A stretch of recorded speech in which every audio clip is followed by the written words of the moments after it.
Ladies and gentlemen, welcome back to another episode of Mechabuzz. We are in episode number 3.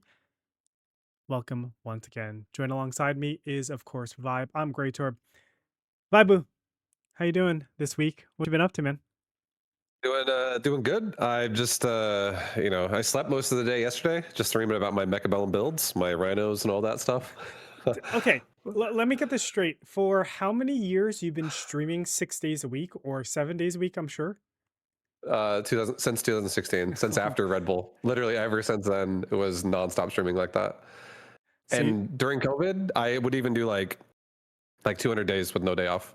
I would actually just stream every day. So to be very clear, you go 310 days off or 315 days off, 313, and then 313 days on, Yeah, 52 days off.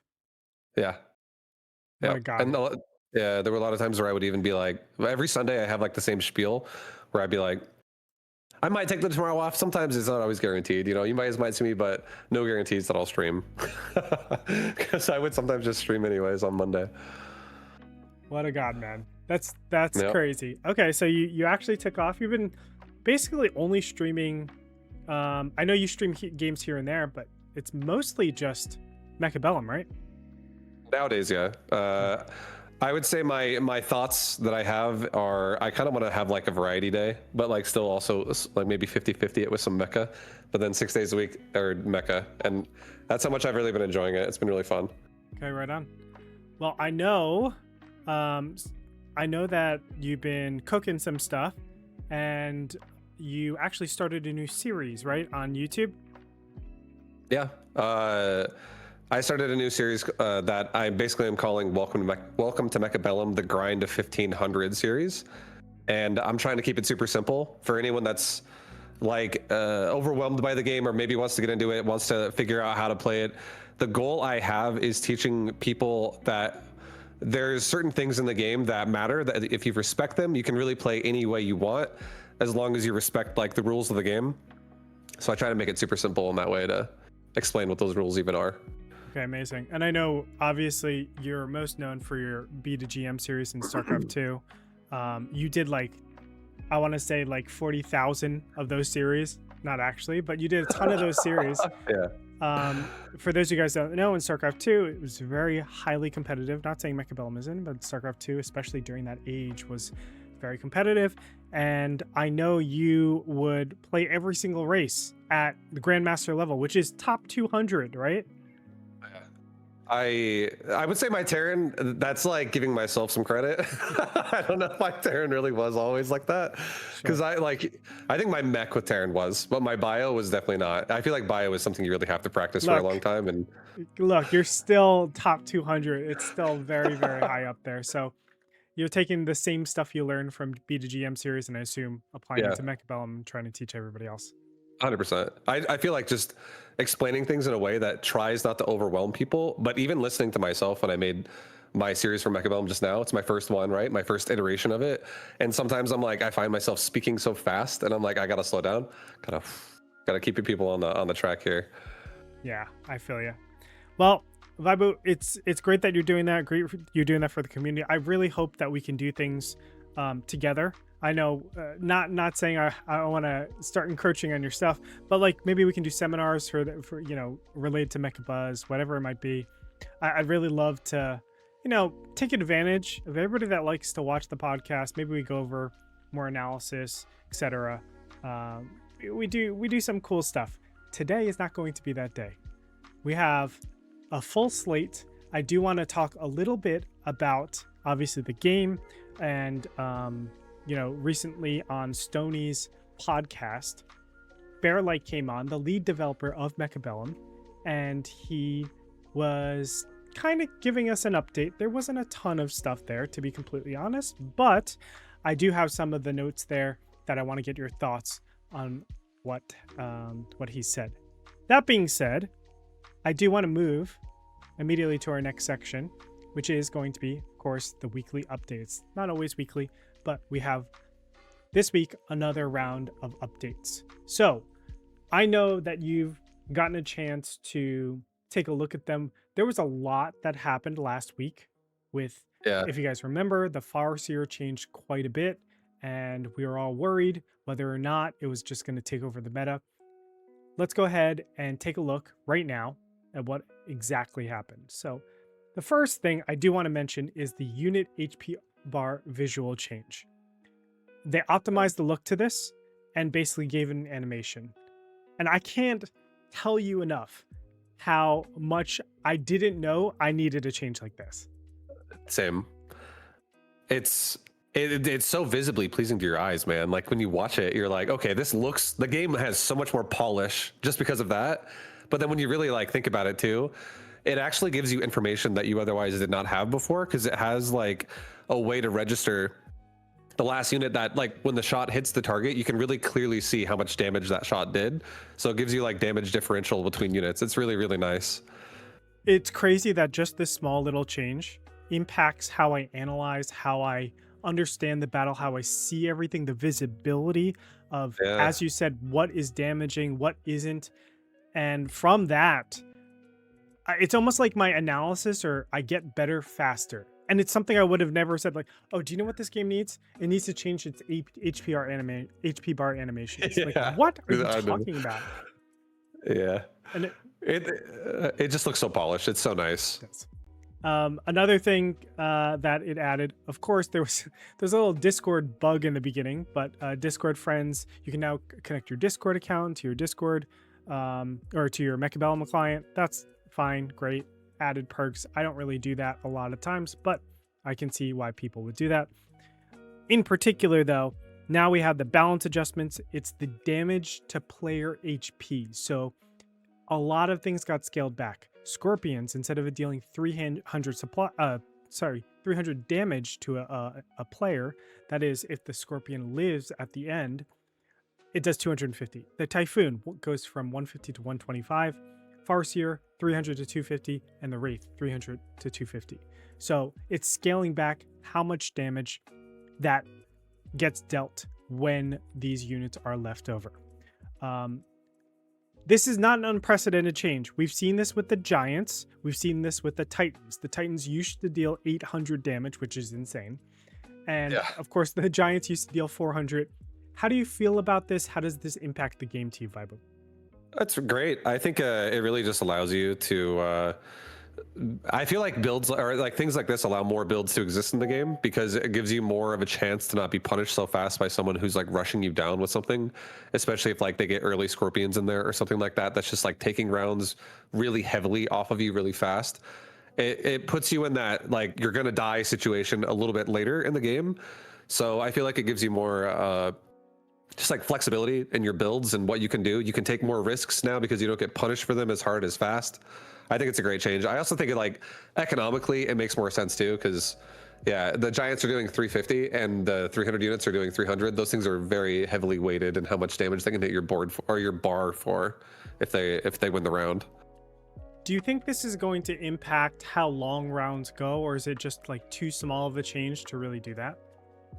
I think like if I think it is going to like give you maybe like one more round, because I do think that there are definitely games where you can have like by round 3 some bad situations happening where you're just taking like over 1,000 damage a turn if you're having just like no momentum on your side.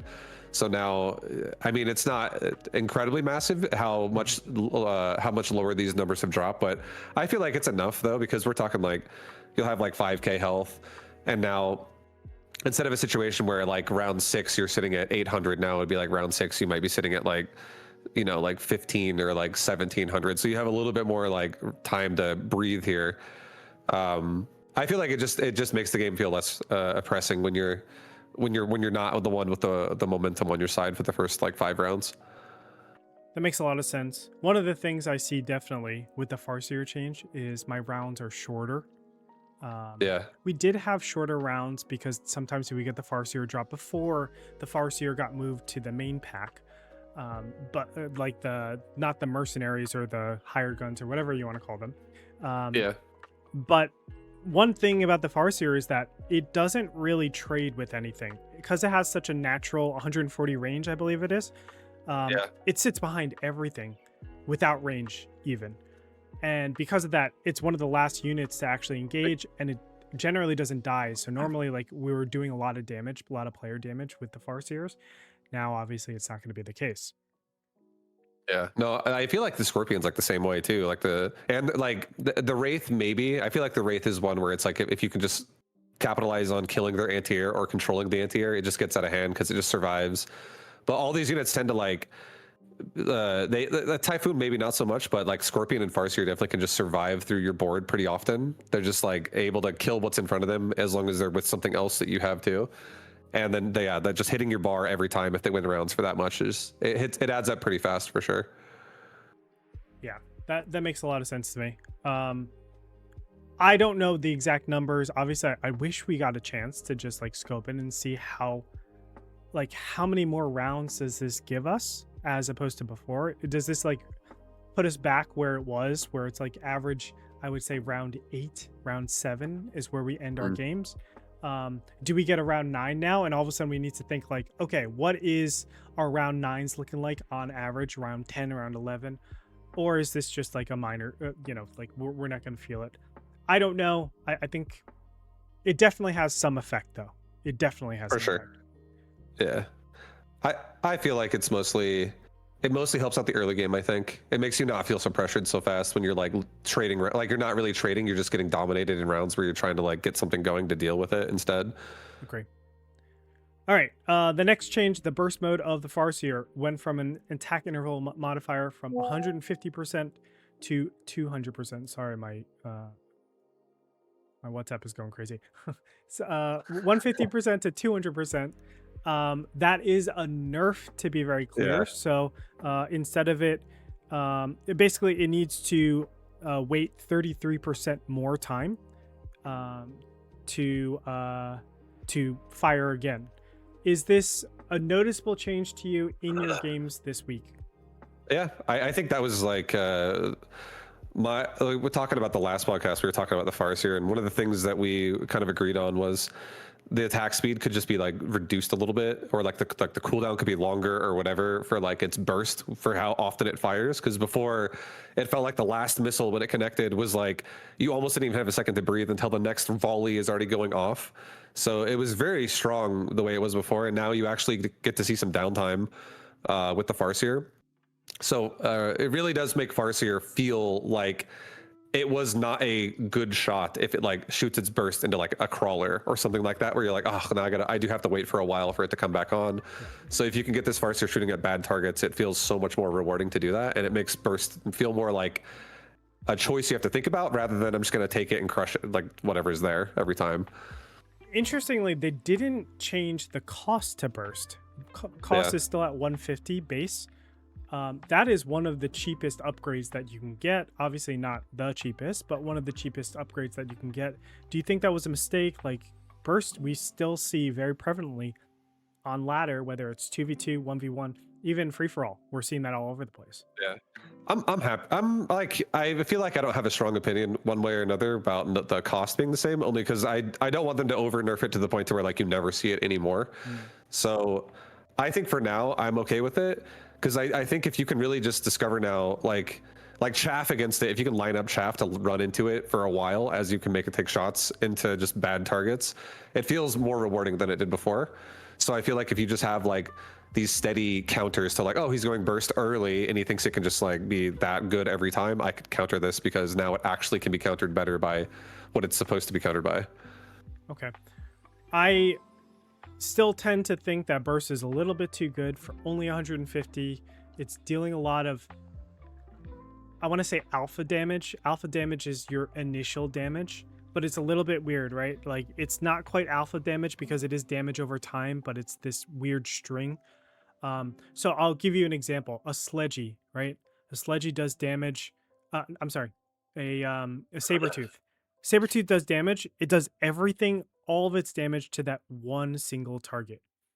When a Farseer hits, it's hitting everything at that target location. Yeah. And it has a little bit of splash. So if you get that one first initial chaff and then more chaff run into it, it's going to do AoE. And I always almost like addressing the problem of it being a little bit too good still. I think that it does okay with chaff and really well with damage, to the point where I'm not getting it every single game, but I'm getting it most games if I pick up the Farseer. Yeah. I don't feel like I'm getting it every game, but I do feel like it's never really a bad choice to get it if your Farseer also is like going to be shooting at the, prime targets every single time. And even if not, like you're saying, I do agree that the spread of the AoE is still like not the worst as well. If you can actually AoE a big chunk of that chaff pile that just happened right there. I still feel like I haven't made my decision on if it like how much worse it needs to be or anything like that, just because I feel like I'm happy with the fact that it shoots slower. I notice it and I'm like, okay, this makes me feel good. It shoots at least a bit slower. Yeah, no, that makes sense. And sorry, real quick adjustment. It looks like, thanks Red Scare. Red Scare came into chat and said it's 125 base, 140 with temp range. So I'm remembering 140 from the temp range. Normally I have that in game. Makes a lot of sense.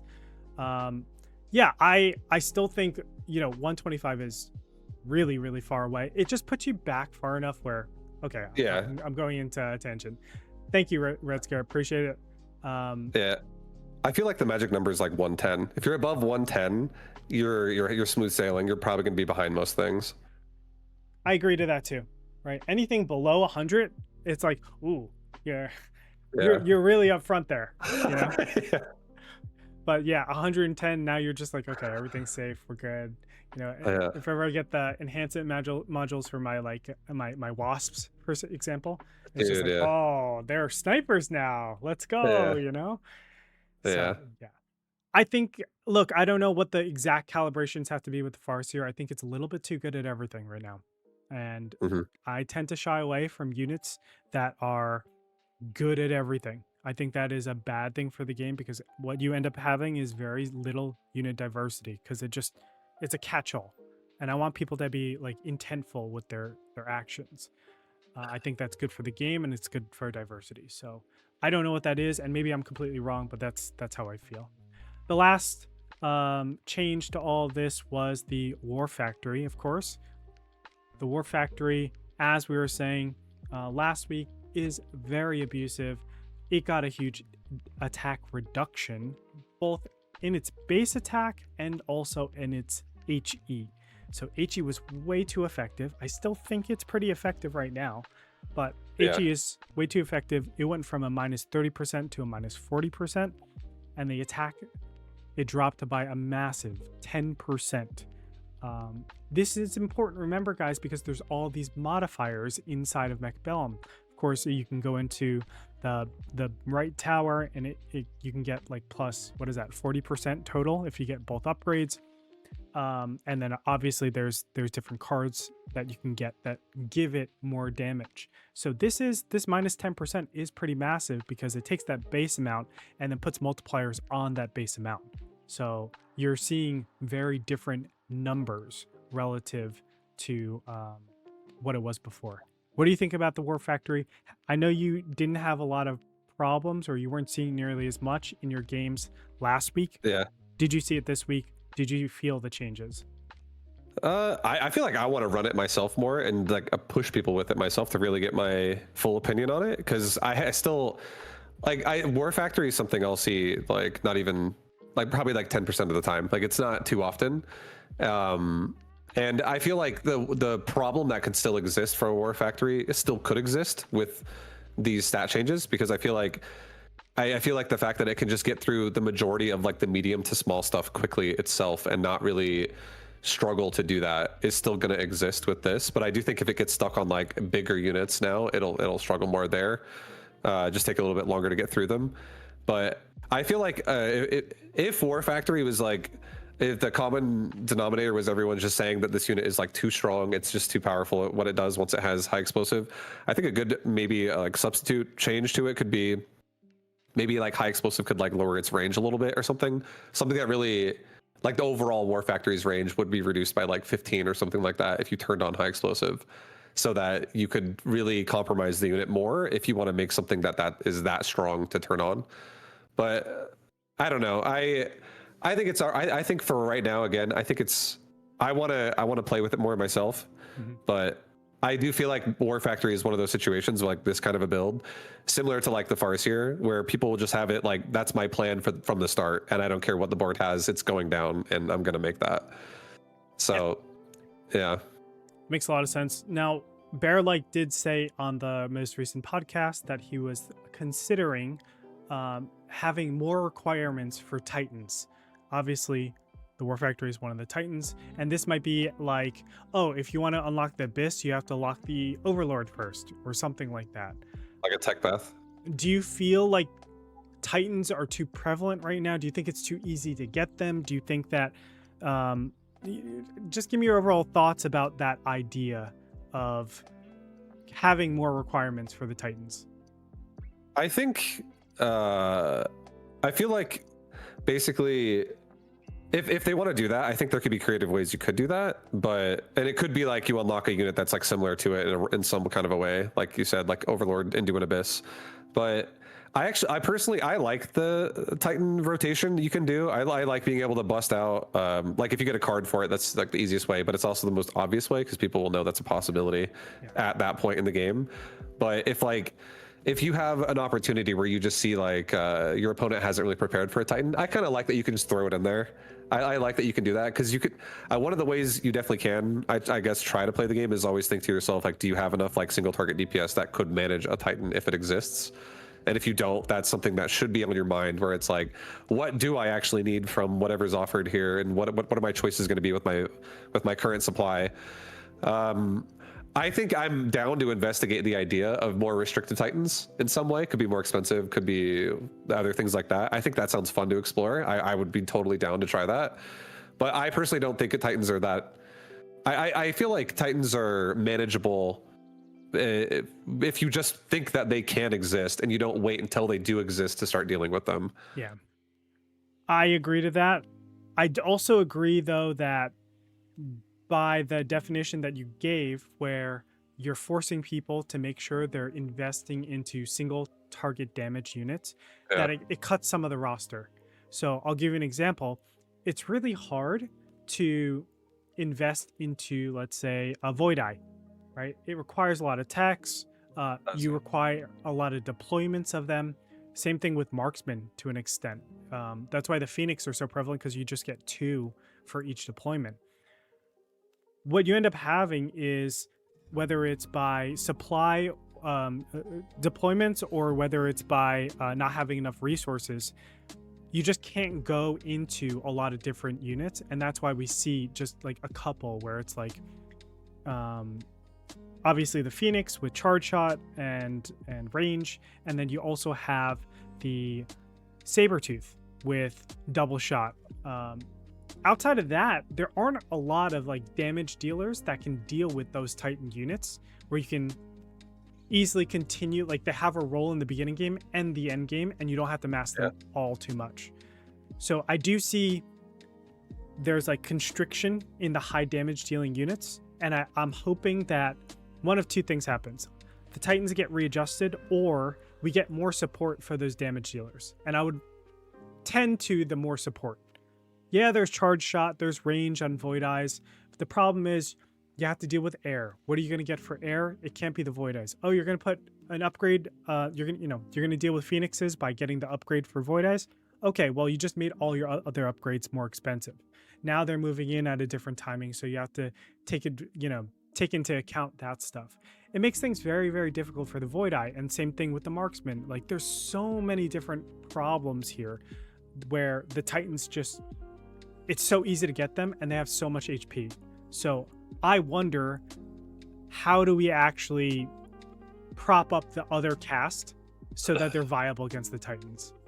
What if, I mean, I don't think that this necessarily has to be the fix, but what if like some of the utility abilities that units have can penetrate into like a Titan, but like for instance, when I say this, it sounds like it almost feels like it would be OP, but like a Titan couldn't have like photon coating, so now like poison or like EMP and stuff could affect it, but then at the same time it would make that unit feel terrible if like that just always is applied to you. It's such a big investment that you just lose. Or maybe like Titans could be like, it's like a kind of similar like to devices where you have like a set amount or something, but like with Titans, it's like maybe you could have a set amount of, you can only make like 2 of a type or 1 of a type. Maybe it could be like 1 particular unit.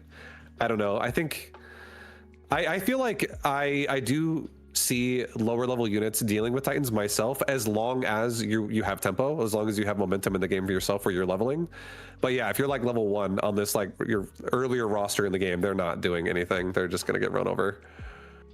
Yeah, I think that's a really interesting way to think about it. You know, what if we had the photon as like you can only use it for 2 turns or something, and now all of a sudden that acid drop that you got makes a lot more sense because you're burning photon coating when he doesn't want to, or she doesn't want to use that photon coating. I'm not sure exactly. Go ahead. I was gonna say, I feel like when you think about it like that, where there's like charges of things, and Titan units specifically can only be affected by certain things a certain number of times, you really have to be like mindful about when you want to drop something for yourself, and it would make Titan units more strategic, I feel like.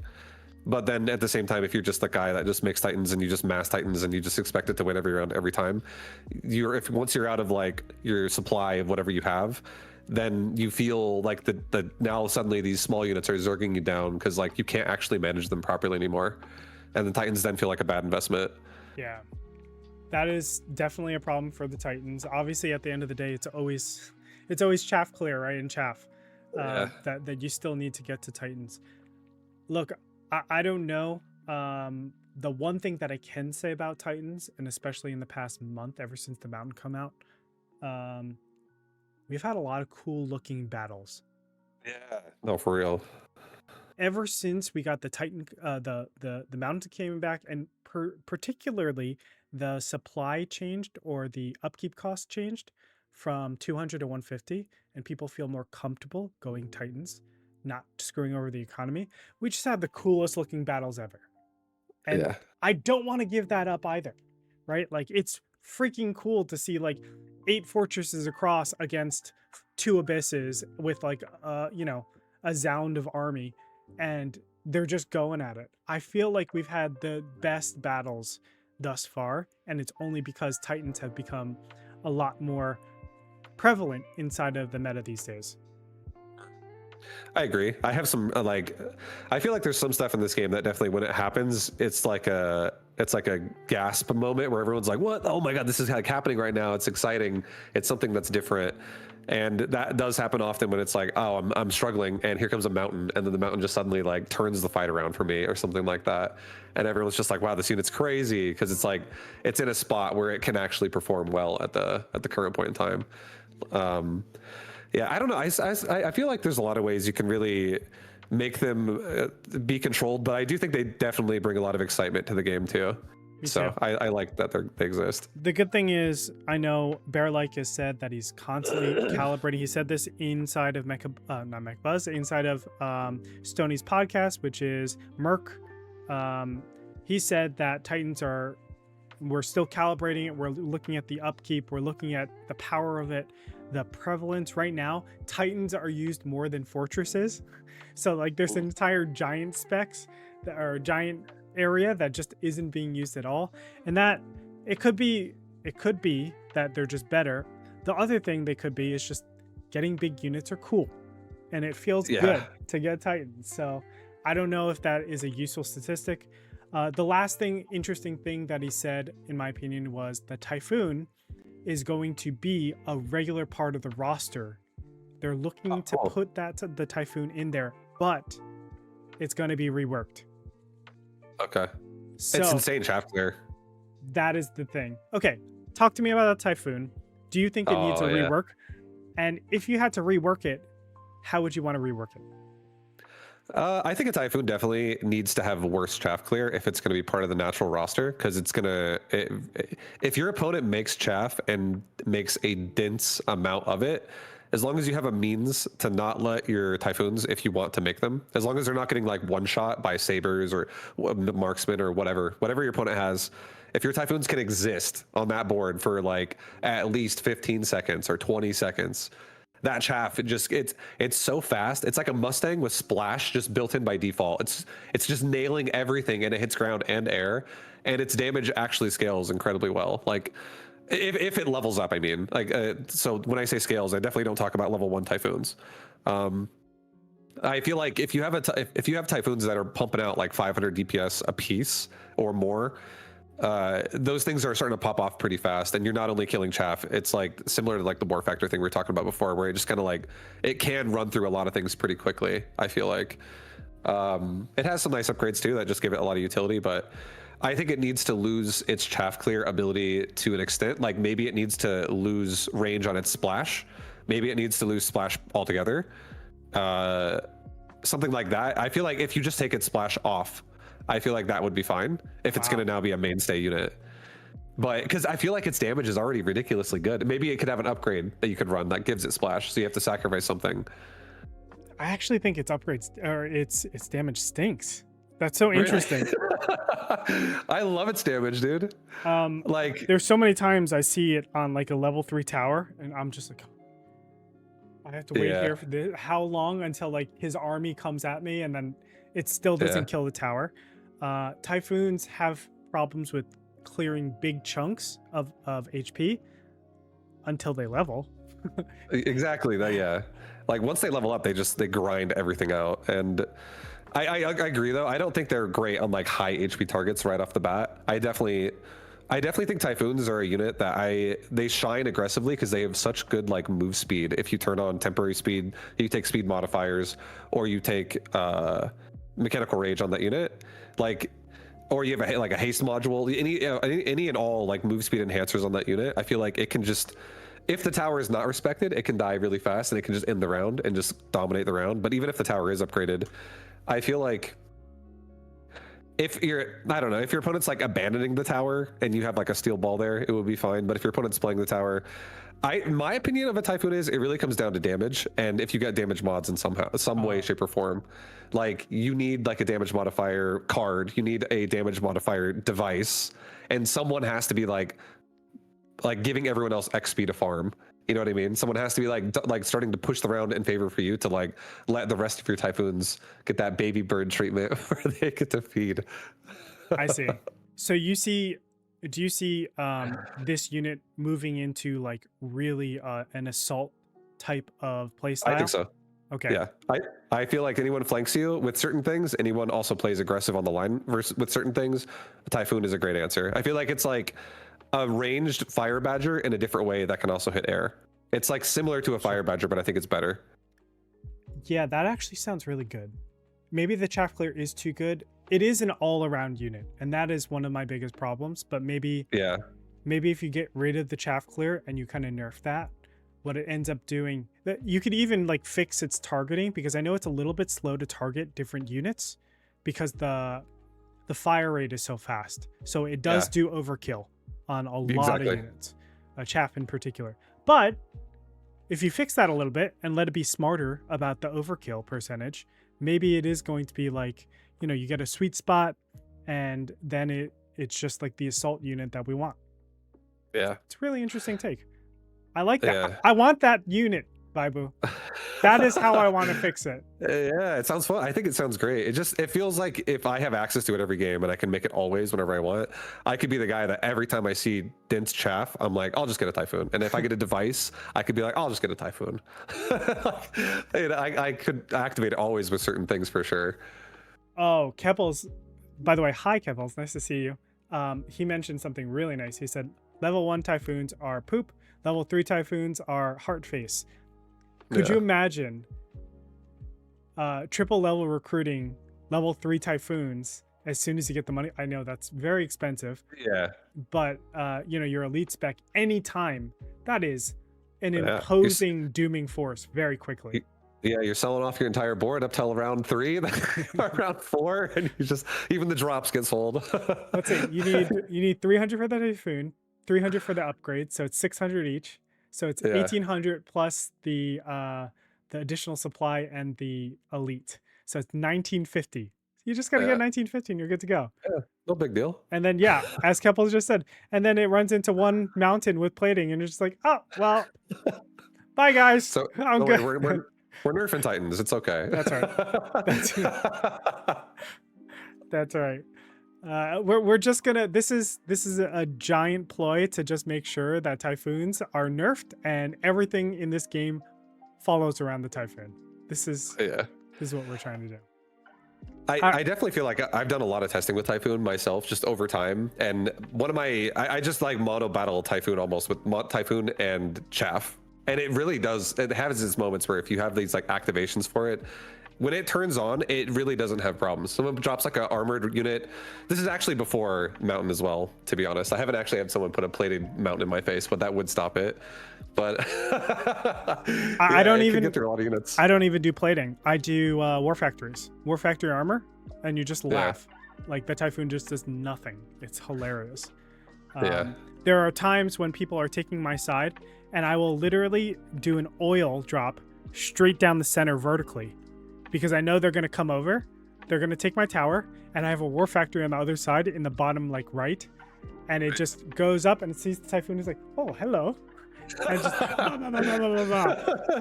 It's like, okay, this is what I'm talking about.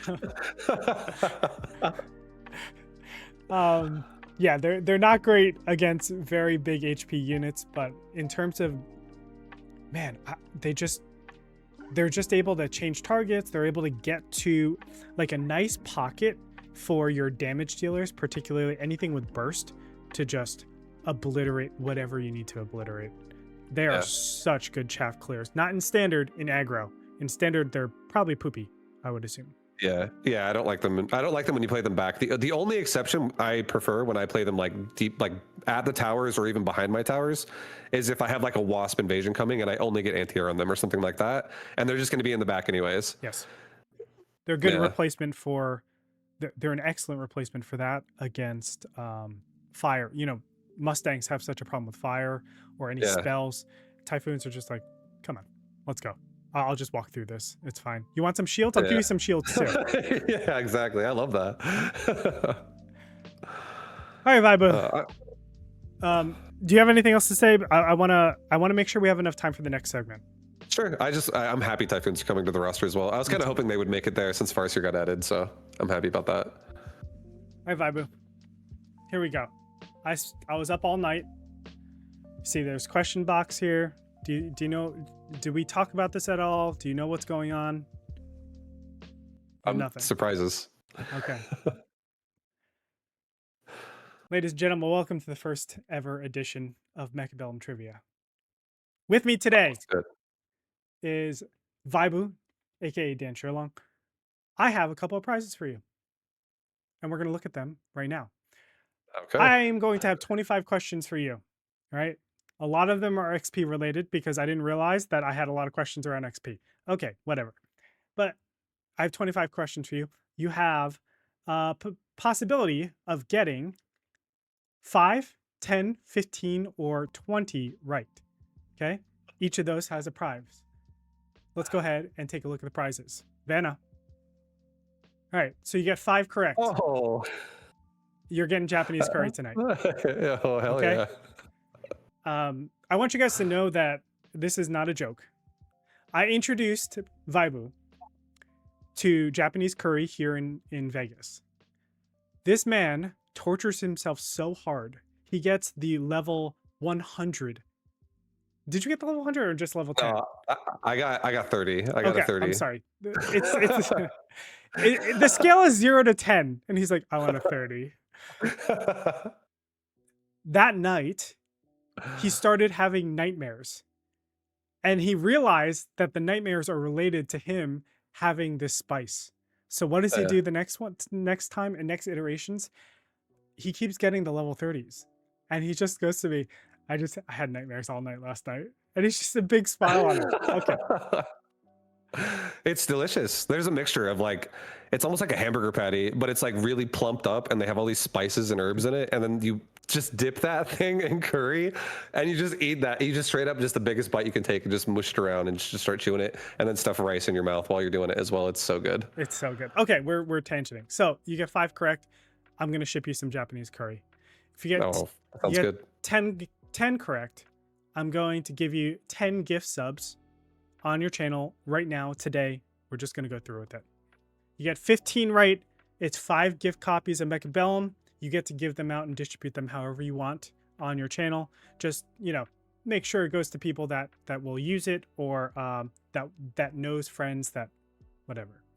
And if you get 20 or more, I'm going to put on the first ever ViBE Open Invitational.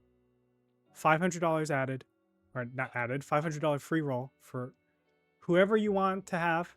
It'll be up to 16 players, and I will force you to cast some of it with me. I cast all of it. That sounds sick, dude. Thank you. That's awesome. I don't know what these questions are. Okay, ViBE, are you ready for the first question of Mechabellum? We'll see. We'll see. I got to turn off this music because I even put music with it. You're not going to hear it, but everybody else is going to hear a little bit of music. Here we go. I'm going to set it up. Okay. The situation. We have 2 war factories against Linked Sledgies here. Okay? Of course, the war factory is going to win. But, ViBE, what happens with the experience? I don't think they level. I think they're sharing. Or one kills all of it, though, right? Actually, so this is the question. Yeah, I know. Does one kill all of it, and they get the kill bonus, and it gets split? Is it one person gets all the experience? Is it split somehow because damage sharing operates a little bit differently, and they knew this?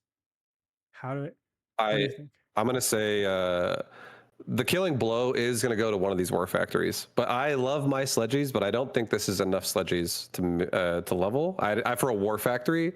A war factory's level, though, is surprisingly not that large of a requirement for level 1 to level 2. Like, Titan units can get their first level not too difficultly.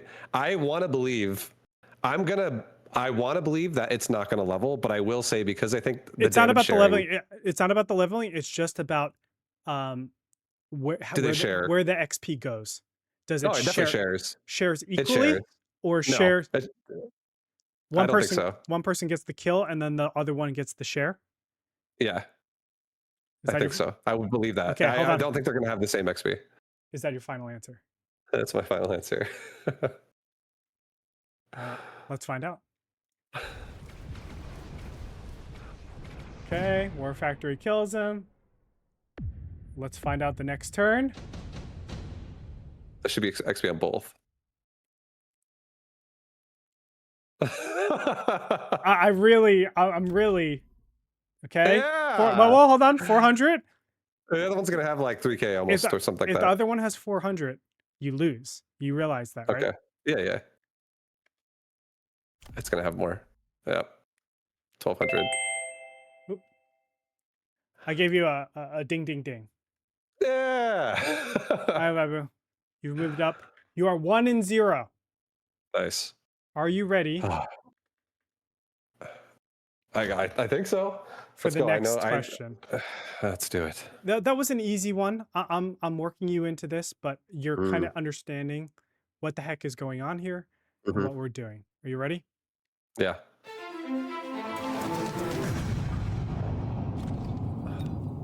Okay. Oh, I'll let it play.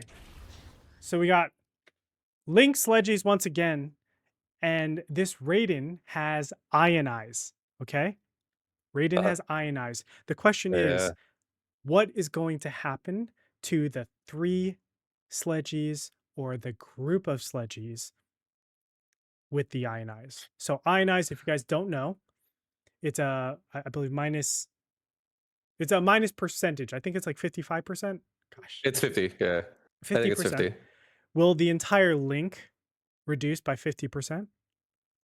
Will the 3 Slegies reduced by 50%? What do you think? I feel like I've never seen this actually happen in the game yet. Barely anybody uses Ionized Raiden against me, and I don't even run that myself right now. But I want to believe that the entire pack of all Sledges will actually lose HP and not just 3. That's what I think is going to happen, because they do share a health bar as long as they're linked, and they're definitely linked. So I'm gonna say they're all gonna drop to 50. They're all gonna drop. Is that your final answer? I'm locking it in. It's my final answer. All right, boys and girls. Let me just see if there's anybody else that thinks differently. Nobody's putting in their contributions just yet, whether or not it's one or the other. So we're gonna see right now. ViBE, are you right? I had a long dramatic pause here. Ooh, Yeah. ViBE. I can't see it because my face is in the Oh, sorry. Let me rewind this. It's going. I made sure there was like a 5-second pause, so I make sure I pause this. Oh yeah, I was wrong. Yeah, I was like, I feel like I'd never seen it, but I was like, since they're linked, maybe it actually is gonna ruin the link. But nope.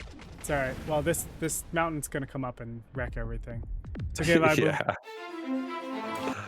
Everybody, nobody wins all of them. You can't be perfect, but you still guys. have 23 more questions to go. We are 2 in. Plenty of time. Are you ready for number 3? I'm ready. Okay. Situation. This Rhino is not just any Rhino. It's a boom Rhino. Yep. I saw that. It just moved into the shields. Yeah.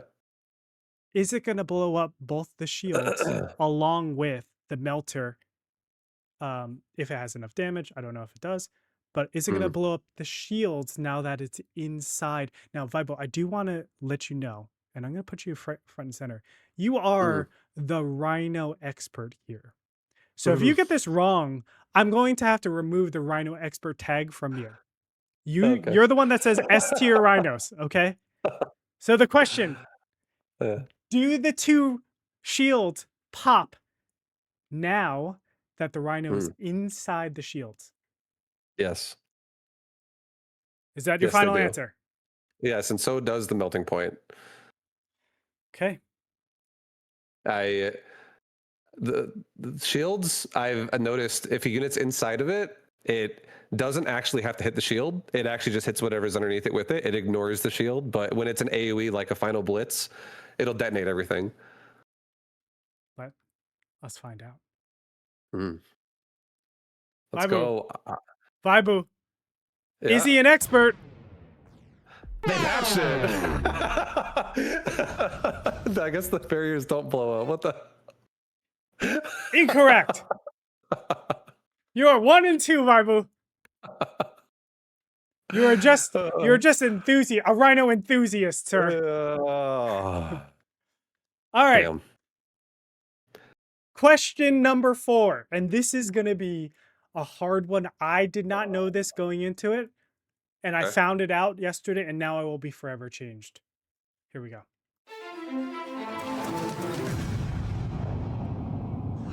Of course, we all know you can Goomba Stomp, and you saw that Rhino didn't have enough HP, okay? And that's what it does. Whatever the HP is, if the Overlord has more HP, then it'll live and the Rhino dies. But vice versa, if the Rhino has more HP, the Overlord will die and the Rhino lives and it'll go smacky, okay? Yep. We know the Goomba Stomp. And also, it can be done with Vulcans, it can be done with literally all the other units. Goomba Stomp.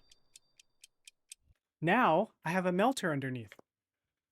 And what's going to happen is this Overlord is going to fly. And it's going to hit the Overlord first. And then, does it do damage to the melter? Yeah. It does damage. I think so. Even though it dies, it does damage to the melter. Hold on. Is that your final answer? Wait. I thought that, so here's how I think it works. I think, because you say it hit the air first, but what I was under the assumption that it would do is if you have something that is vulnerable to like the Goomba Stomp and you put something next to it, I've never really considered putting an air unit next to it, but putting a unit next to it divides the damage. So I would assume it divides the damage. So you think that it divides damage? Let's just go back But and just see the Overlord over here. yeah, It's about 80% dead, right? So it's a yeah. 20% life left.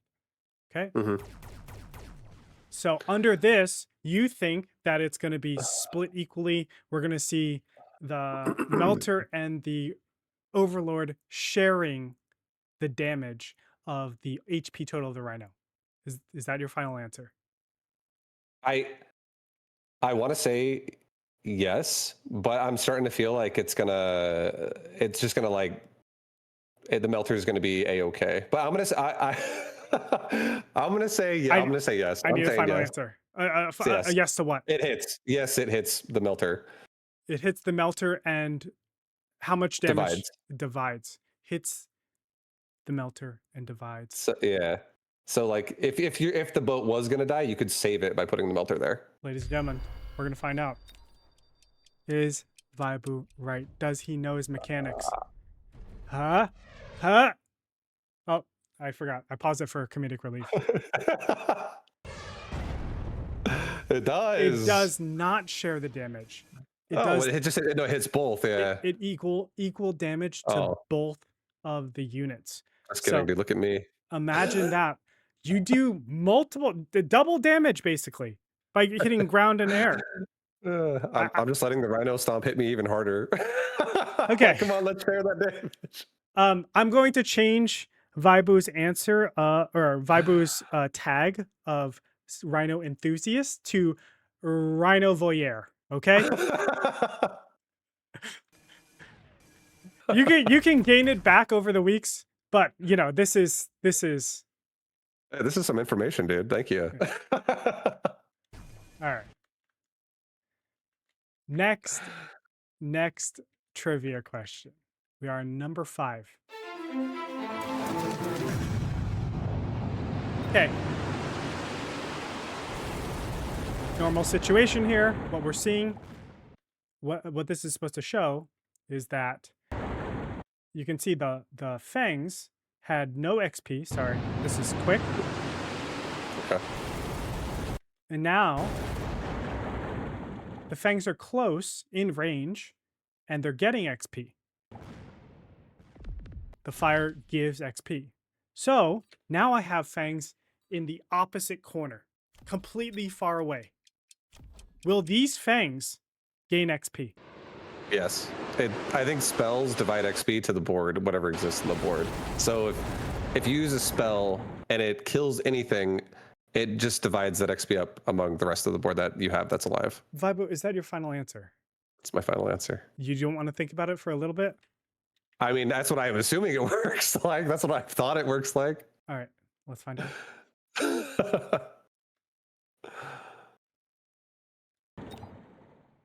You are correct. Yeah, it's okay. XP still has been distributed to the other side. Perfect. Great mechanics, ViBE. But I'm going to throw you a curveball right now because we got a very different situation here. Okay, doing a little finagling here. Let's take a look at this board real quick before we actually go forward. So we got crawlers lined up on the left-hand side. Okay. People can't. I'm gonna hide your face, ViBE. I know it's a very handsome face, but thank you. They can't see the crawlers on the top. Oop. Oh no. Okay. So you guys see a line of crawlers all the way over here, and then we got a fire badger. The fire badger has range and it has napalm in particular. And then there's fire badgers over here. It's being met with a scorpion. Scorpion's going to one-shot these bad boys. Okay. There's going to be fire on the ground from this napalm.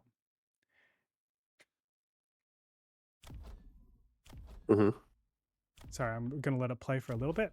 I'm going to bring you back. Okay. So now the question is, ViBE, all these crawlers that are getting eaten up, you see that they're running into fire, they're dying.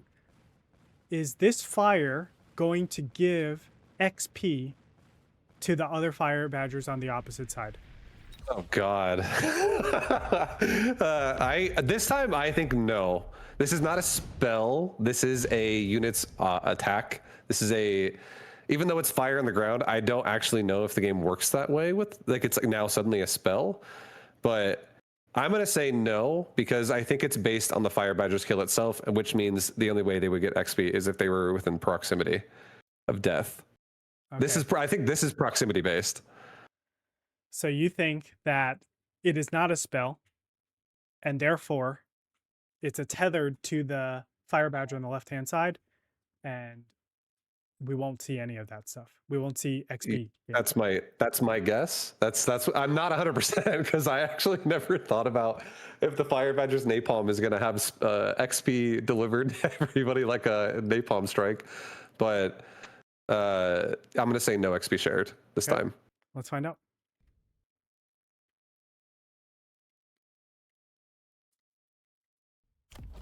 Oh, ViBE, I'm sorry. You are incorrect. The napalm is considered a spell on the ground. That should be very instructive for you. Hold on, I could give you that. That should be very instructive for you. Oh, sorry, I showed the wrong screen, maybe. Yeah, I showed so. Okay, so this should be very instructive. Anytime you put like oil on the ground or fire with hounds in particular, if the hounds die, it just shares everything. If actually no, if the hounds die, it doesn't matter if that it shares across the board. Yeah, as I say, I don't think they even have to die at that point. So if you're using something like oil fire and you want to upgrade like your units that are hard to upgrade in the back, whether it's Mustangs or whatever, just fire the board. It's fine, man. It's pretty cool. Pretty sick, actually. Pretty cool. Yeah. We need to play with this more.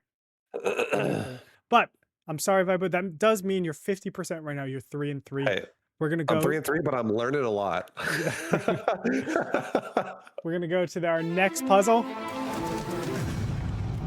Okay, we got blue crawlers on the side. It's not a good situation because our opponent was able to flank us and also upgrade. We need to put something against our opponent, but we're going to put level 1 crawlers, obviously, and they're going to get destroyed. Now that I put this missile, the missile is going to kill all the crawlers before our crawlers are able to do anything. Do these crawlers get the experience? And if they did get the experience, they would level up. So do these crawlers level up after this battle? I would say yes. But again, this is a spell, and spells tend to divide the board instead of proximity. So again, this is another tactic I've never found myself wanting to do myself. But I feel like I'm leaning more towards its proximity here, and the missile's going to give the crawlers a level. Also, is there any other units on the map right now? Is it just the crawlers? I don't know if I put other units on the map. Okay, I'm gonna say they level. I'm gonna say they level. We're gonna find out right now.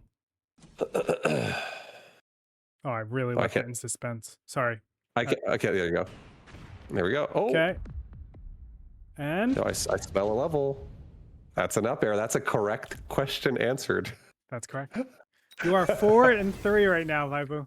Nice job pulling ahead into the above 50%. That's what we like to see. All right. These are good questions. Question number 8. So what we have here is a marksman level 7, and it's going up against quantum assembly phoenixes. My question to you is, when it attacks and kills the first quantum assembly phoenix, does it get the full 200 experience from the phoenix? No. Once it kills the resurrected versions of it, it gets less XP on kill. They're worth less. Is that your final answer? That's my final answer. Okay. Let's find out. Ooh, ViBE, I'm sorry. That is incorrect. They get the full XP. Do they? From the quantum reassembled units. Wow. Okay, never mind. I know they do less damage to the health bar, like the ticks at the end. It doesn't hit you for Yes. full damage, like full 100 anymore. But yeah, I assume the XP went down too. That is But correct. It does do less damage, you know, or less player damage at the end, but yeah. unfortunately, you do get the more XP. So if someone goes quantum reassembly, Yeah. get those marksmen ready because they're gonna eat, boys. All right, redemption right now. ViBE, it's Yeah. redemption. Yeah. Are you ready? Yes. From the Rhino Voyeur. We got a Rhino. Here's the situation. It's gonna kill all these crawlers, obviously. And I'll even give you multiple choice on this one. Okay? Okay. So we can see it's a total of 192 XP that this Rhino got from all of that. I've just turned it into a Boom Rhino. And this Boom Rhino is going to kill all those same crawlers. How much XP will that Rhino earn at the end of the turn? It's not going to kill the Melter. Does it get the full experience of killing all the crawlers? Half the experience? 25%? Or 0?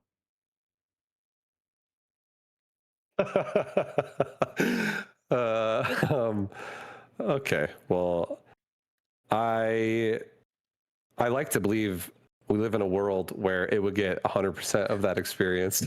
But it technically it dies first, right?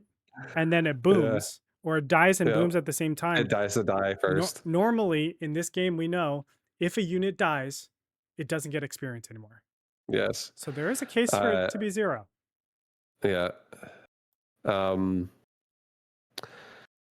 I want to say that I do think it is going to be 0. I overall think it's going to be 0, but I mean, I haven't run Final Blitz in such a long time myself. I need to get some Final Blitz back in my board, but I feel like I don't know. I feel like there's definitely Boom Rhinos that are leveling up that are not just actually leveling up through their kills. So I'm going to send it, and I'm going to say it earns the XP that it kills, like by like the full amount, the 100%. Full ingested, the crawler amount that it got. It does it again. Let's find out. Is ViBE going to be, again, a Rhino enthusiast? Or is he just... A voyeur. No, not even he's read about rhinos in a book. No, you just don't understand my Rhino styles. I'm not a blitzer. Oh, I'm so sorry, ViBE. It gets half the experience of everything it kills from the boom. That's pretty sick, though. What a deal. What a deal. All right. We haven't got any of the Rhino questions right, by the way. These are so blitz heavy. They're really fringe cases, but you know. Next question. Okay, what we got here? 2 fortresses about to do missiles into the barrier. Into the barrier. Into the barrier, into the Phoenixes. Will this barrier get hit or not? Yes. I think so. Here's my understanding. That was really quick. Yeah, really quick. Yeah. I feel like a barrier has like a part in the middle where it is at the tallest, and if you have the projectile, like for instance a Fortress anti-air missile that flies at the air to hit it, the same thing can happen with like a Phoenix shot or whatever. If the barrier at like the highest part is able to like be in front or like be around where the impact is happening, it will take damage because it's like it does get affected by that, and it can block the shot sometimes. The same thing can happen with like a tower where like a Phoenix is like shooting at a tower and it gets stuck shooting the barrier in between or something like that. So I feel like, yes, the barrier 100% is going to get damaged here as well. Okay, let's find out. This was admittedly the easy one because I'm prepping you. I'm prepping you for the next question. So yes, that's a ding, ding, ding. We're going to give you a score of 5 and 5. Yes. Great job. Not negative. Thank you. But here's the problem, ViBE. This is where I have to throw a wrench into things. Okay. Uh-oh. Uh-oh. Now, again, we have a multiple choice here. So we got not regular barriers, hacker barrier, typhoon barriers. You know, you're talking about that height, okay? Yeah. That height. Hmm. Hackers are much smaller. Yeah. Typhoons are much So, smaller. If you go into the eye view, you'll uh-huh. see that the barriers are just way bigger. These Yeah, are really tiny though. So you know what the question is going to be. I do. Do these anti-air missiles do damage to these barriers? See, you guys thought that, you know, everybody in chat saying, oh, everybody knows this. Do you know this one? Do you know this one? I want to see in chat the same people that are saying, oh yeah, everybody's seeing this happen. So you have three different ways that this can go. Okay. Yep. Number one, it hits all of them. Number two, it hits none of them. Number three, it hits that only the hacker. Or number four, it hits only the typhoon. Yeah. I I I feel like only the hacker makes sense, and to some degree, or none of them at all. I feel like it definitely doesn't hit the typhoon. Um, if it did, I would be very surprised. But I'm like, my gut is telling me to just say yes, it hits the hacker barrier, but I want to believe that it hits none of them, because they are it. I do think height of the big barrier barely reaches the missiles. I don't think, like, you could be shooting the side of the barrier and it'll go over it, but if you go over the center of the top, it hits it. So I'm gonna say the hacker's barrier it's respectable. So I'm gonna say it hits the hacker barrier and ignores the typhoon, but I'm not 100% confident about that. But it has It's to be either is that your final answer? it is my final answer. I'm gonna say the hacker barrier does get touched at least once. All right, ladies and gentlemen, we're going to find out what anti-air missiles do. And it looks like fortresses are the best barrier killers in the god dang world. Oh, that's pretty good. I didn't realize it hit a typhoon barrier. That's learning more again today. I'm just sprinkling these breadcrumbs to everybody. Here you guys go. Are you guys hungry? Are you guys hungry? Here you go. Yes, thank you. Okay, let's go back to an easy one. Okay. Oh, I have to update. Hold on. You're 5 and 6 now. Okay, but we're in question 12. We got a lot of time, right? I think you already won your free Japanese curry meal, so this is great. Yes, thank you. But the next one, I'm just going to go to the prizes real quick, just to refresh everybody. Yeah. Prizes, if you get 5 more right, you get 10 gift subs, okay? If you get 10 more right, you get 5 gift copies of Mechabellum. 20 or more, we're going to do a special ViBE Open Invitational Mechabuzz tournament, $500 added. The invitational seems pretty sick, actually.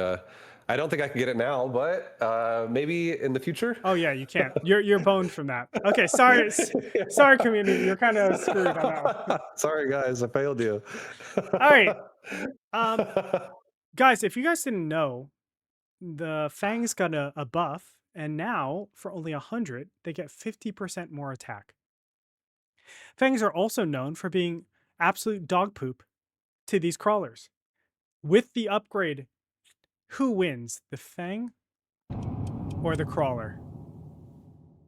This is I hate to say it, but I run Ignite on my Fangs. I don't run that upgrade, so I don't see this interaction happen very often. But the crawlers do win pretty substantially hard whenever this happens. I think with a armor piercing upgrade, though, you are going to have crawlers dying faster, and if the crawlers are dying faster, you're going to have Fangs that are, in general, just like more of them are lasting longer. The damage is going to start getting kind of ramped up in terms of like how many more shots get off. I think I'm going to say I think the crawlers are going to lose, and the Fangs are going to win with a damage upgrade. ViBE, I have to ask you. Yeah. Is that your final answer? That's my final answer. Yeah. I think the enough of them are going to die for the Fangs to like eke out the win. Okay. ladies and gentlemen, let's take a look. Pew pew pew. Pew pew pew. Oh, Pew pew pew. yep. Killing a lot of them. Killing a lot of them. Well, look at me. 5 and 7, but we're getting there. I don't know. My fangs always win. I don't really understand. It might be a bug. Bearlike might be trolling you. So this. All right. Question number 13. Okay. So we talked about this a little bit last week. Okay. If you notice in this beginning phase, sorry, it went by really fast. Notice in the beginning that the Typhoons on the bottom have a module. And what did we say happens with the missiles when we have a module on the Typhoon last week? It affects it. It affects the missiles. So this is an interesting position where the module is affecting the damage of a skill. Normally we don't see that, right? But Typhoons, this is actually the case. So we're going to take a look. Both of them have missiles. Both of them are level 1. And you can see the damage difference in both of them. Mm-hmm. So there's more damage done to these top ones than the bottom ones. We know this. Well, you guys know now, right? This is pausing just so that you can see it. We're just setting up. Now, oh, this is showing you that there is an AM device. Yeah. Okay? And this AM device blocks all the missiles that come from the Typhoon. That's not what I would have expected already. No. I was testing it. I initially put 3 because they're so fast. That's exactly what I would have thought. Something built like a lot more. And then I scaled it back to 2. I was like, wait, what? This still does it? And I scaled it back to 1. I was like, what in the world? I need to go 1 for 1? I had no clue. Yeah. Okay. So they're obviously very low. But look what I've done. Look what I've done. You're asking me who wins this fight? No. I imagine. No. I'm not. I am asking you, do the missiles, we know the missiles got damage. Now that they have the HP buff, do the missiles get HP? How interesting. Are the missiles stronger? Hey, you're so thorough. I made all these questions up by myself. I just want to let you guys know. Questions. I actually feel like I feel like I know what's going on, and it goes to the next level. I feel like I'm gonna say missiles now make contact with the Typhoon, because if devices are affecting the ability, I want to believe it's also going to affect the ability with a different device. That's not just like the damage form of it. The damage is what scales as yeah. I'm gonna say yes. I feel like they shouldn't. I feel like it shouldn't. Normally I would say no, but I'm a believer today, and I'm gonna say yes. I'm gonna say yes. The missiles are gonna connect. I've been throwing you all over the place. Like what you think? Who knows? Okay, let's take a look. Let's see it. Oh, of course, the pause for this was supposed to be where I actually pause. Doesn't do anything, ViBE. Doesn't affect the HP. You're in my head right now. Doesn't affect it at all. ViBE, I'm gonna give you the incorrect sound real quick. And I just updated you to 5 and 8. Hey, we still got plenty. We have hit the halfway point. Do you need a water break? Do you need anything right now before we actually move? Okay. I love a good beating. Come on, let's keep them coming. Okay, here we go. Next one. This should be an easy one for you. Okay. The other thing, I'm gonna put the spotlight on you. No, I'll put the spot on me right now. Okay. The other thing that ViBE is known for, there's 2 things on his stream. Number one, it is being the Rhino player. Right now, we've seen that he has a high school degree in rhinos. Number 2, okay, maybe high schools are okay. Maybe it's just like a junior. Okay. I feel pretty good about it. Okay, let's just say high school, because he does know his rhinos way better than me. I'm gonna say that. But the other thing he loves, maybe more than rhinos, maybe more, is Mobile Beacon. Oh yeah, okay. We got a mobile beacon like this, okay? Now let's just go over the setup real quick. You see that line of fangs? That's basically just cannon fodder for the war factory. The war factory is going into the tower, what it's trying to do obviously is make sure that it hits that tower to cause a debuff. There are wasps in the way. The wasps are going to do damage obviously from the top. So my question to you is, will this war factory move? Will this war factory move now with this current setup? You like, again, this is everything about this question is very easy for me to answer until you add in the wasp specifically, because it's like now you have that question of, will it ignore the air, or will it act as like a deterrent where now, since a unit is within the range of the beacon, will it just sit there and shoot at fangs instead of moving and shooting at fangs? I'm gonna it's another level, it's another layer to the question, but I think I'm gonna say I do think that the War Factory, since it literally has no anti-air, will ignore the Wasp. And as long as no single Fang steps a foot inside that beacon line, it will keep moving. But if a Fang were to walk into it, then it would stop. Okay, so your answer is it will not stop unless the Fangs come in. Yes. So it will move through the Wasp. But if it stops to the Wasp, I'm gonna be like, I've never had somebody put a Wasp group in my mobile beacon. So like, what an interesting play that would be.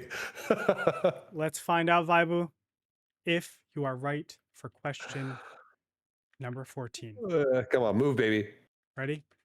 Here we go. Yep. Ah, ViBE.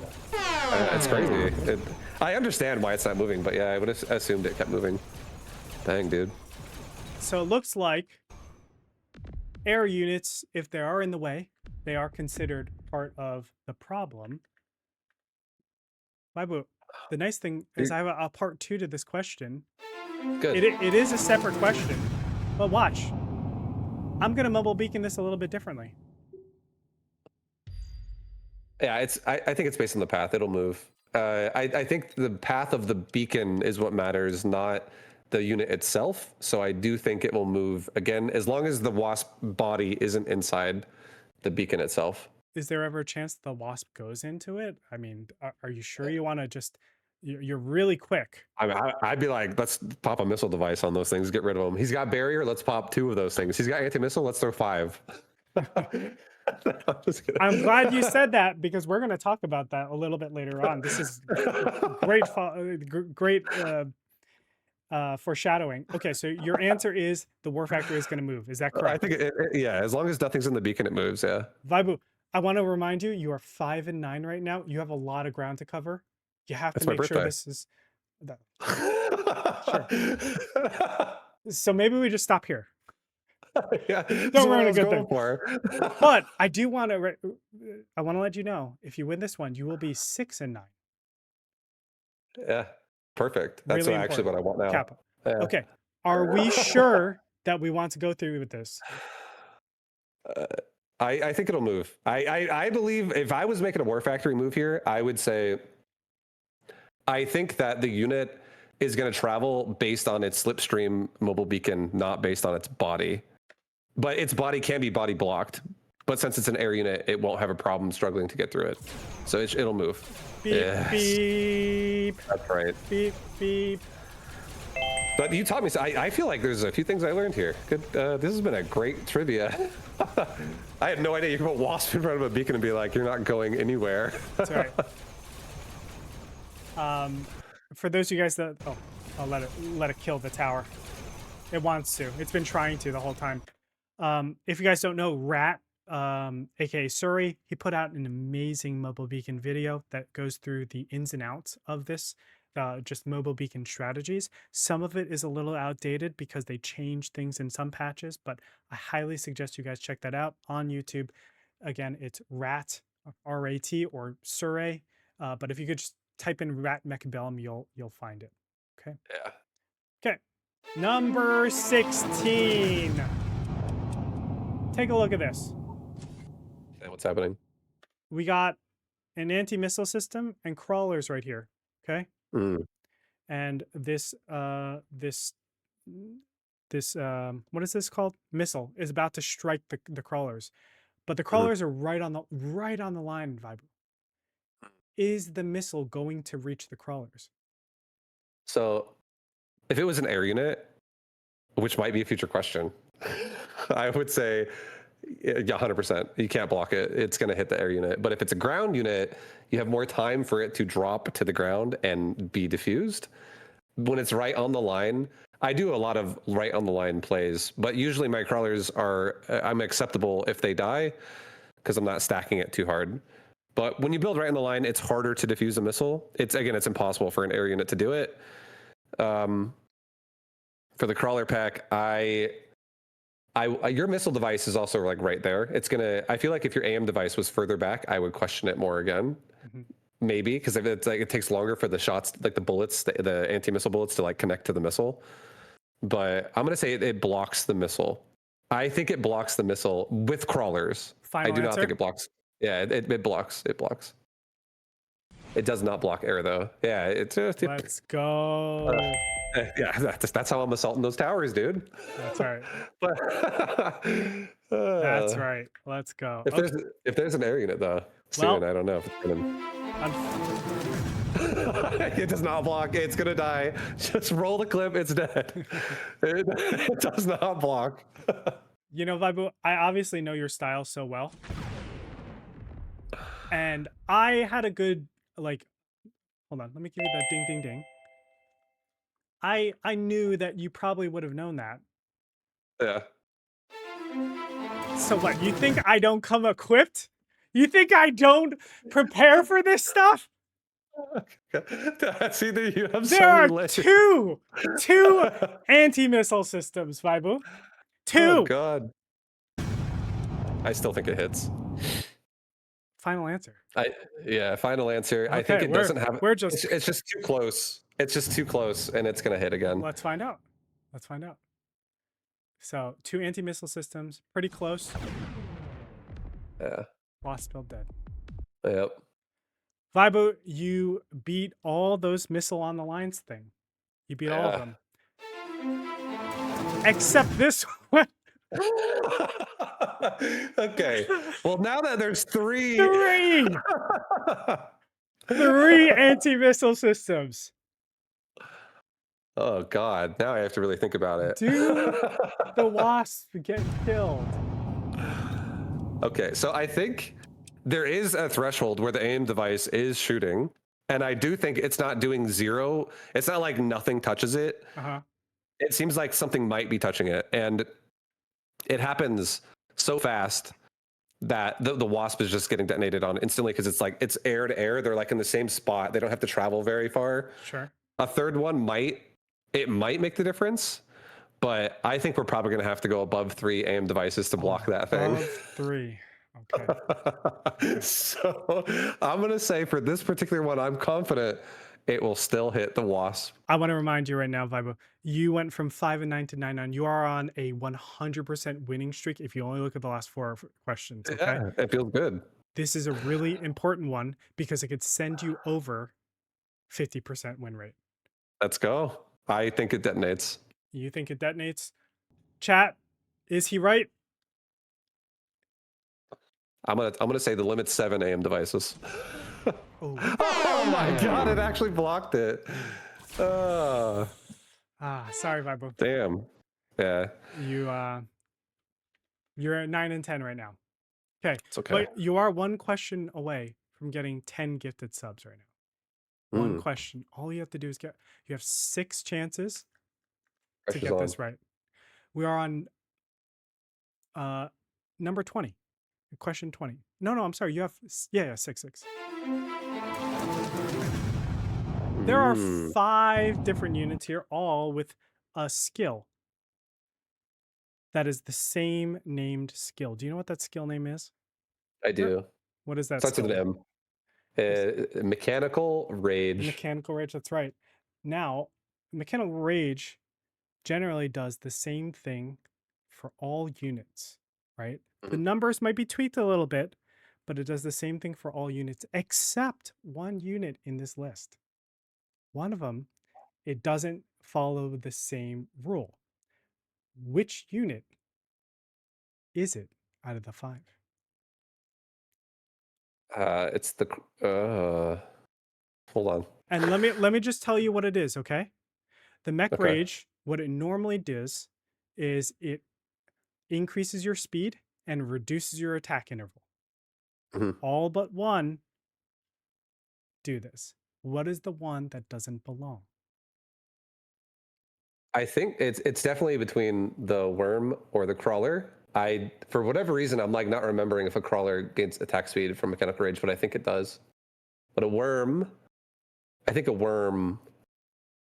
I don't remember if a worm gets like faster attack speed with mechanic. Maybe it does. Maybe it is. I don't know. It's between a worm or a crawler. 100%. Sledgehammer, Typhoon, and Hound all get attack speed. Do I have a lifeline? Can I phone a friend? You can. I'm just kidding. I was gonna let you ask chat, right? Oh, no. But I'll you would have to ask me who the person is, and I tell you that individual person. Because yeah. yeah. No, So I'll answer it myself. It's okay. are you sure? I'll say I'm giving this one lifeline for this question only. it's a challenge for myself, just to see how well I do. I like a good challenge, and your trivia is very challenging, actually. So I think it's the worm, but yeah, I think it's the worm. I think the worm is the one that doesn't follow the trend of everyone else here. Let's find out. The chat, by the way, was unanimously correct, just to let you know. So I'm going to page through them. You can see I went really fast on that. So Mech Rage on Crawler, speed increased by 5, reduces attack interval by 0.2 seconds, so it's not the Crawler. And now, ooh, I went really fast there. You're really not getting attack speed on a Typhoon for whatever reason. Oh, you get attack. Oh my God, I knew that. I literally knew that, and I don't know why. Okay, yeah. No, that's so funny. And then everything else, you got two numbers. For whatever reason, I was like, I don't remember a worm hitting like way faster. I was like, I know crawlers do, because I'm always thinking to myself like Mechanical Rage and the armor attack, the attack upgrade, the 125% attack upgrade, go well together.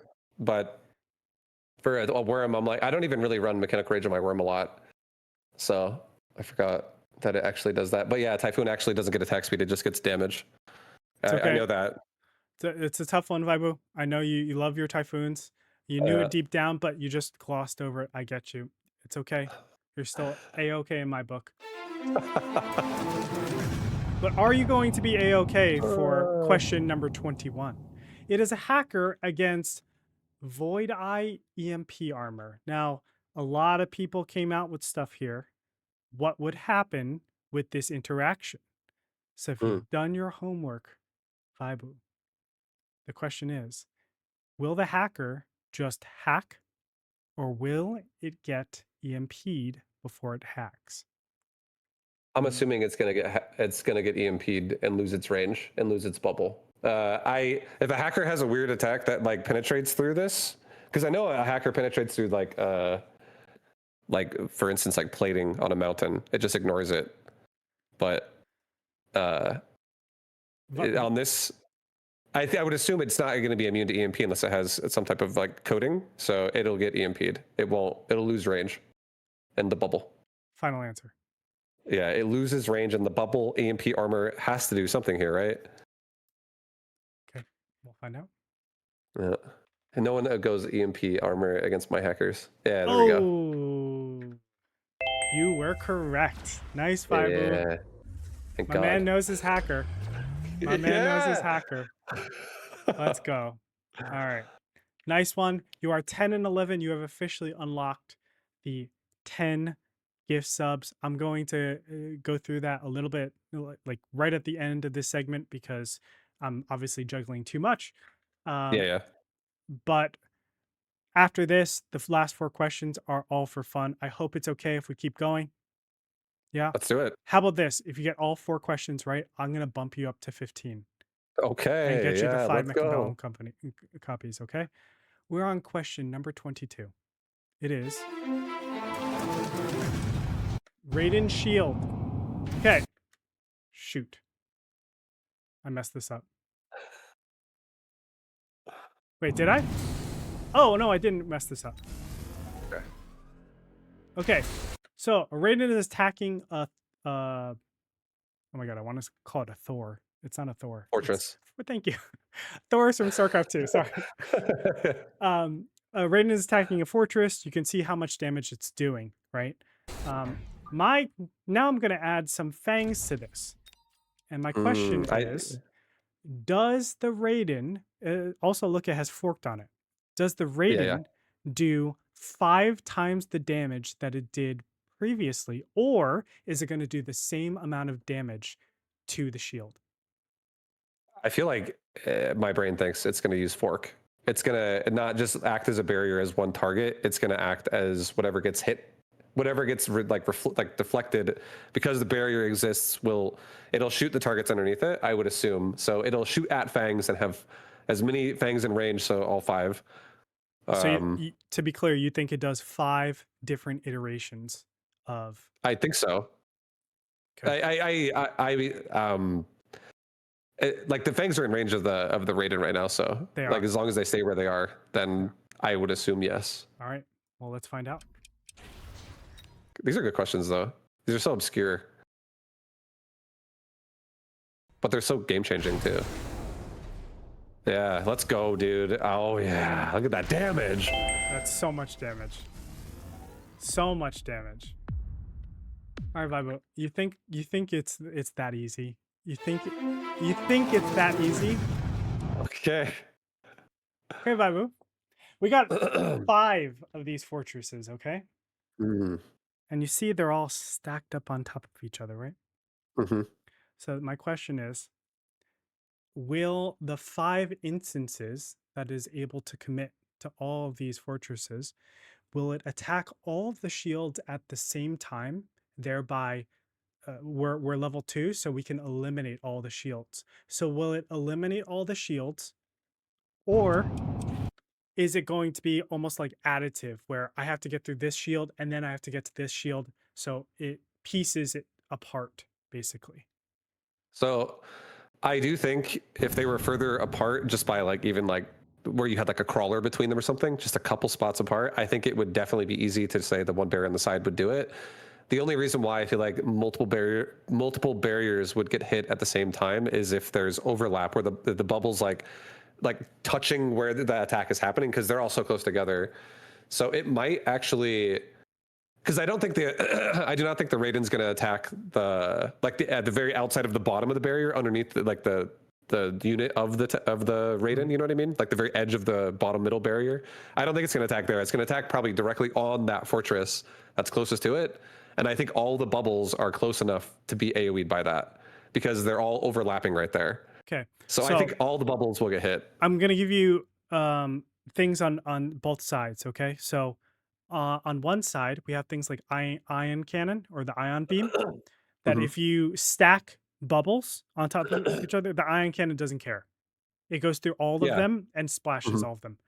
Yeah. The other side is if you have something like a boom rhino, and a boom rhino is being covered, so you're inside the shield, but it's being covered by another shield. The boom rhino won't affect the other shield because the shield has been protected. So we see instances of both sides. Do you understand what I'm saying with that? Yeah. A shield can protect another a boom rhino attack. A shield can protect another shield from a boom rhino attack, so it won't blow up both, even though both of them are in range. So we have examples of both of those situations happening inside of Mechabellum. So what is your final answer for this one in particular? I think because of how tight they are, barriers all go down. Like they all get hit, because the spot that's getting targeted is where the overlap is really happening, and I think they're all going to be within range to get hit by it. Final answer. Yep, all down, all bubbles down. Let's find out. Yeah. Looks like the bubbles are protected. They are. They protect each other. Yep. I thought it would attack more like head on, like top down. It's attacking more like frontal though. Like it is actually killing the front barrier first. So. That's right. So obviously they're protecting each other, right? Yeah. All right. Yeah. Question number 24. We got a Hound versus a double upgraded Fire Badger. And my question is, who wins? Now let's take a look at what the Fire Badger has and the Hound has. The Hound has armor. The Fire Badger has range and ignite. Now, ignite we know does percentage-based damage. My question is, will the Hounds win because the armor is going to protect them, or will the ignite basically be able to do damage and kill them at that percentage base? I think the Fire Badgers probably are going to win, mostly because they're just tanky enough to get through it. I do think their damage is going to kill the Hounds very slow because of armor, and like you're saying, it's really only ignite damage at this point. But no, I believe in my Hounds. I think the Hounds are going to take it. I think the Hounds will take it. I think the Fire Badgers are going to be really tanky, and I hope that like the last Fire Badger doesn't win the fight, like just because it simply is like too tanky for the final Hound. But I say Hounds will probably win here. Okay. Hounds win. Final answer. Hounds win is your final answer, people. Yeah. What do we think? Hounds. Let's go, baby. Hounds gonna win. Oh, God. So it's not even close. The Hound HP is so low that the percentage damage that the ignite does gets blocked by the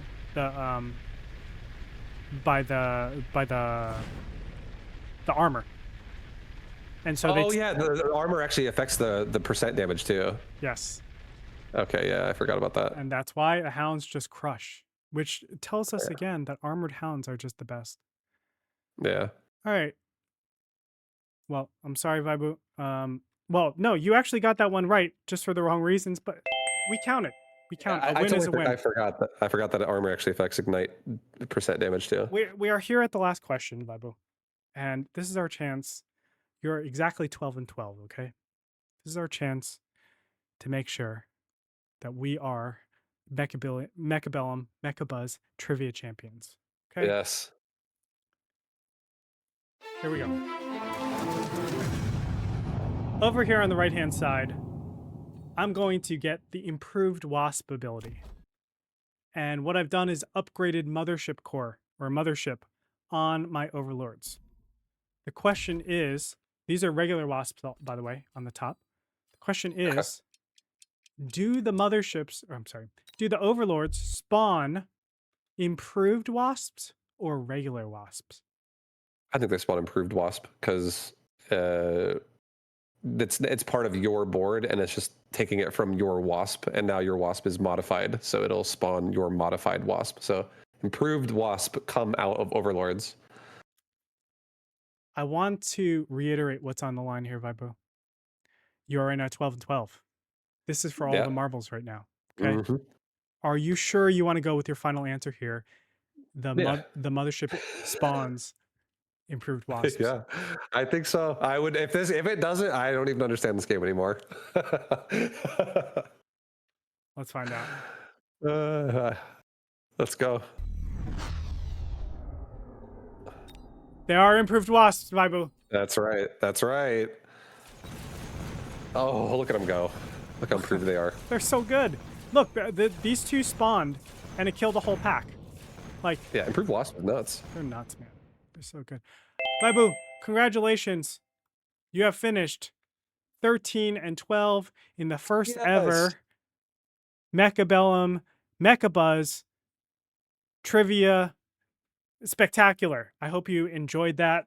Hold on, let me get my music back. I feel like I learned a lot of stuff too, honestly. There's a crazy amount of stuff happening there that I was like, I've never really thought about this particular thing exactly happening. Okay, let's see. So the most interesting to me was very clearly the fire on the ground, and being able to imagine like something big dies, like a war factory dies from fire. All of a sudden, all of my units are getting leveled that I desperately need levels on, whether they're Phoenixes, whether they're Mustangs, and it's all being distributed equally. That is such a huge advantage. Now it's like, oh man, fire now is a level up turn, right? Like if I'm looking, let me go to us real quick. Okay, if I'm looking at fire, it's a fire turn, and I know I'm going to use oil. I'm going to use oil first and then fire, something like that. I'm thinking in the back of my head, what is something squishy, like wasps, like whatever it might be, that I really need to level? I'm going to put them in the back, and I'm just going to make sure that everything runs through the fire. And all of a sudden now, I've leveled everything. That is gigantic, in my opinion. Just gigantic. It's huge. It's huge, for sure. Definitely makes Fire Badger feel a lot more interesting with Napalm, that you can actually feed other units like that. Was there anything that you learned that was surprising to you? I know we went through a lot. I'm just going to list some of the things. We had the Sledgy stuff, obviously the Rhino, the Goomba Stomp. We had the fire stuff, the missile stuff. We have the Quantum XP. We had the Typhoons. We had the Mobile Beacons. We had the Raiden shield. Is there anything in particular that you were surprised with or stood out to you? I think it was the one of them was, it was just funny because I really believed it divided XP when you got hit by a Rhino when it dropped in. I would literally even be like, he's probably gonna drop here, I'm gonna put more stuff right there, and he would, and I'd be like, yes, he landed on me. It's like not even good. But that was a surprising one because it's like threw everything I thought I understood out the window. Another one was I feel like Mobile Beacon, I like when I don't really have people doing something like putting an air unit specifically in the front necessarily. So that was interesting to like really see that, because I was actually confused by that, and I was like, I don't really know if it would or not. But yeah, no, the Fire Badger, the leaving, if anything that leaves ground effect fire now acts as like a spell, is really interesting. I never really realized that. And there's actually, like you're saying, there's a lot of cool plays you can make with that. Also, anti-missile fortresses. I did not think they could knock out a Typhoon barrier. I was like, maybe a hacker, but there's no way Typhoon. But even Typhoon just like gets nailed, so that was pretty sick. Yeah, I love. Honestly, that was so shocking to me because I was the same thing. I thought like, oh, the main barrier, it's just so tall, and everything else is like tiny. So like, why would that be affected? Again, I learned a ton yesterday just by like thinking these things up, weird things. Like I'm literally just here, and my wife looks at me. She's like, "Are you okay?" And I'm literally sitting here just thinking, and then every couple of seconds, I'm just like, "Write something down." And then I finish that up. The girls go to sleep, and she's like, "What are you doing? You're not even playing right now." And I'm just like, I'm recording everything. I probably took like 2 hours to record literally every one of these things, edited it this morning, and somehow was able to get it ready for this segment. And man, I had so much fun building it. I learned so much from it. I didn't know maybe 60% of these things, so I think that you going above 50% was amazing. And It's hard. It was good. I hope I can think up of more things, more questions that we could play this game again, and you can win some goddamn tournament money for the rest of your community. You're just awful. I'm trying. I like your madness though, and things like the missile device on the line. How about 2? How about 3? It really does stop it at 3. I definitely made it where it's like, here's the easy one. You should kind of know this information, but then I'm gonna really fuck with you for this next one, because like I almost loaded the question, right? It's like, oh, this is how it works, but napalm now is from the unit, so does it work the same way? It was cool. Super fun. They're very thought-provoking questions. I'm glad you thought so. ViBE, you have anything else to say? I know we covered a good amount of stuff. There has been a bunch of movement that I wasn't able to cover. I would love to go harder into the Stony and Bear-like podcast. Maybe we'll do that next time. I know I have to make a tier list eventually. There's been a lot of really good questions in the chat. I really appreciate you guys tuning in and being a part of us, and also playing along. I think it was a lot of fun for everybody. And maybe we'll just do like this Mechabuzz trivia once every month, and we'll just have this a thing, and I'll just keep donating money to you guys. and making sure that we keep this streak alive. But is there anything else you want to talk about, ViBE, before we wrap this up? We kind of touched on the little guide series earlier, but not really. I'm feeling pretty good. I really have been enjoying the trivia was so fun today. The tier list was really fun before. Just learning about all the Mechabellum stuff is always really interesting and entertaining. So just thanks to everybody who watches. Thank you guys for being here and supporting the podcast and supporting the stream. And yeah, I just look forward to doing more episodes and more trivia, and I'd like to see your tier list as well. Your opinions definitely are intriguing about what you think about the game too. I don't know whether to actually give my real tier list or to just troll everybody. And, you know, I put, obviously Hounds are going to be S tier, but maybe I would just put, you know, like improved overlords in there and just go crazy with everything, yada, yada, yada. Yeah. Anyway, ViBE, thank you so much. Obviously, I cannot stress this enough. Not only are you one of my best friends, if not my best friend right now, it's so fun doing these things with you. This community, I've said it time and time again, I haven't found a community like this since the StarCraft 2, StarCraft Brood War actually days. And it's fun to just hang out. I see the same people in chat. I really appreciate it. Sastifer, great seeing you, man. Frostball, like all of you guys, I see here and there. I see you guys all over the place. And it's nice to just bring everybody together and just have fun and relax and chill. So I really appreciate you guys tuning in and just chilling out with us. And I'd love to get a lot of you guys on this podcast, you know, saying dumb stuff. Sorry, saying dumb stuff and having opinions and basically crapping on the rest of the community, but in a fun and organic way. So yeah, really happy. Thank you guys so much for tuning in. We'll catch you next week for another edition of Mechabuzz. Later. Thank you guys. Thank you.